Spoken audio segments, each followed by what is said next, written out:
கைது உத்தரவை எதிர்த்து ஏடிஜிபி ஜெயராம் தற்போது உச்ச நீதிமன்றத்தை நாடியிருக்கிறார். சென்னை ஹைகோர்ட்டின் உத்தரவை எதிர்த்து உச்சநீதிமன்றத்தில் அவர் மேல்முறையீடு செய்ய இருக்கார். சிறுவன் கடத்தல் வழக்கில் ஜெயராமை கைது செய்ய ஹைகோர்ட் உத்தரவிட்டிருந்தது.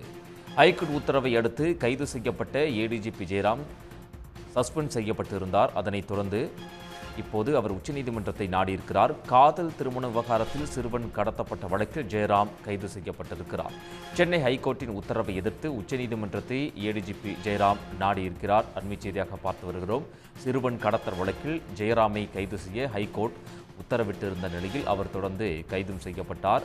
அதனைத் தொடர்ந்து பணியிடை நீக்கம் அவர் செய்யப்பட்டிருக்கிறார். இந்த நிலையில்தான் அவர் ஏடிஜிபி ஜெயராம் உச்சநீதிமன்றத்தை நாடியிருக்கிறார். காதல் திருமண விவகாரத்தில் சிறுவன் கடத்தப்பட்ட வழக்கில் ஜெயராம் கைது செய்யப்பட்டிருக்கிறார்.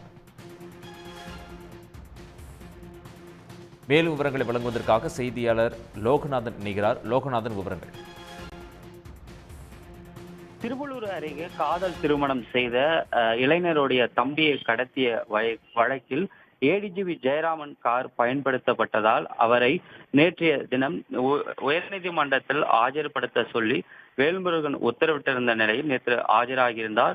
ஆஜராகி விசாரணை முடிவில் வெளியே சென்ற அவரை திருவள்ளூர் மாவட்ட காவல்துறையினர் கைது செய்து அவர்கள் திருவலாங்காடு காவல் நிலையத்தில் அழைத்து வந்து நேற்று இரவு முதல் தற்போது வரை விடிய அவரை விசாரணையானது இந்த வழக்கிலானது மேற்கொண்டு வருகின்றன. இந்நிலையில் மேல்முறையீடு அவர் உச்சநீதிமன்றத்தில் செய்திருப்பதாக இந்த தகவலானது வெளியாகிருக்கின்றது.